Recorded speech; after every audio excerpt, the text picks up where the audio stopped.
halkani waa xarunta maamulka gobolka Awdal waxa subaxnimadii hore saaka uu kulan ku dhaxmaray badiba qaar kamid ah xildhibaanada golaha deegaanka magaalada Boorama iyo Badhasaafka cusub ee gobolka Awdal kulankan ayaa ahaa mid la isku kaliyeystay oo albaabaduna u xirnaayeen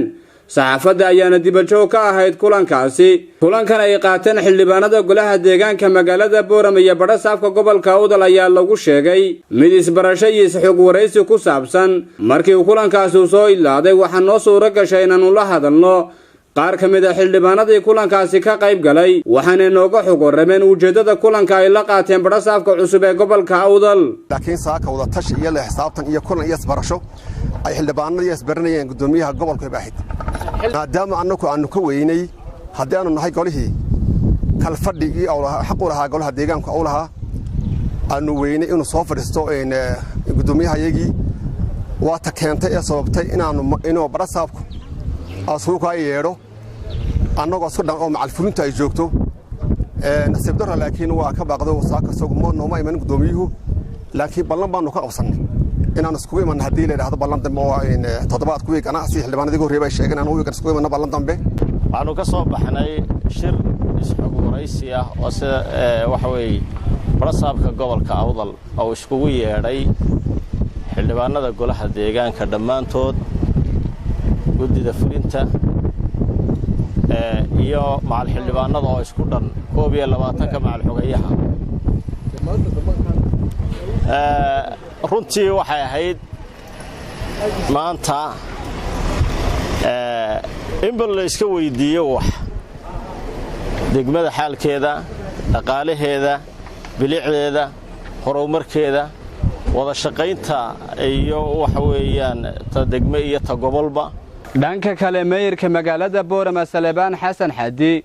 oo aan weydiinay bal waxa uu kaga jawaabayay eedda xildhibaanada golaha deegaanka magaalada Boorama ay ku eedeeyeen inuu ka muqurtay kulanka ay la qaateen Badhasaafka gobolka Awdal meeyirka ayaa kulanka xildhibaanada golaha deegaanka magaalada Boorama ay la qaateen Badhasaafka gobolka Awdal waxa uu ku sheegay mid isbarasho aad iyo aad ma santahay kulamada way macna badan yihiin kulamada qaar kood waa waajib in laga soo qayb galo markuu kulan caadi yahay laakiin kulankan wuxuu ahaa kulan isbarasho oo Badhasaafku gobolka ku cusub iyo wuxuu doonayay laamaha dawladda kala duwan iyo laamaha hay'adaha kala duwan inuu dawladda inuu barto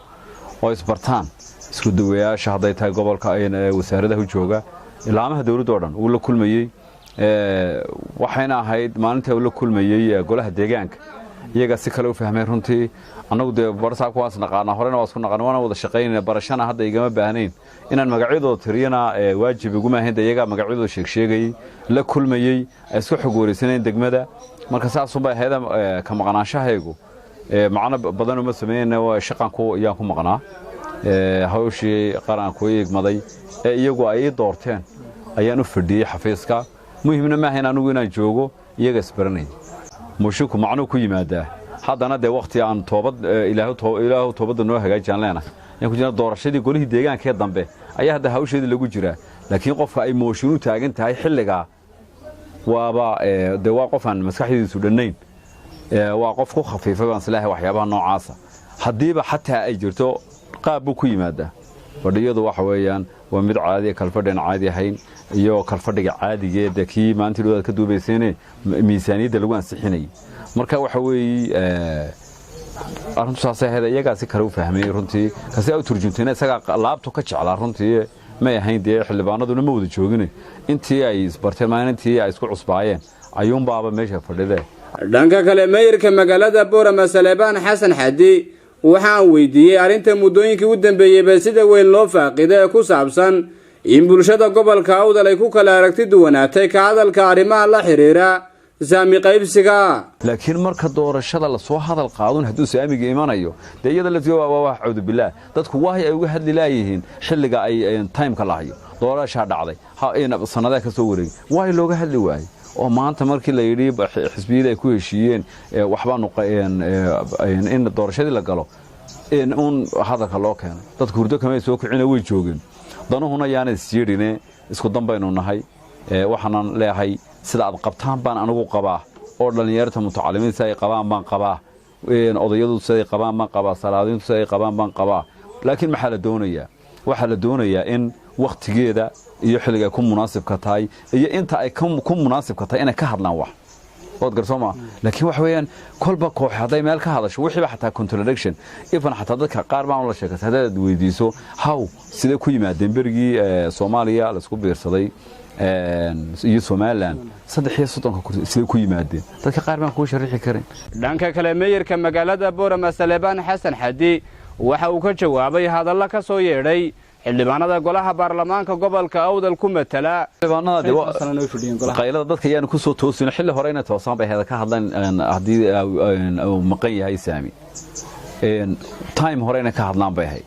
iyaga loo egmaday iyaga baarlamaanka inay arinta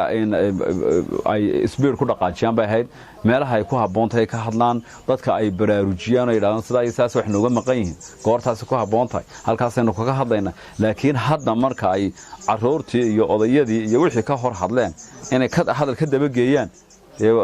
anu waxaan aaminsanahay inaanay meesha oolin waa Imraan Xuseen Aadan wararka telefishanka caalamiga Ariel TV Boorama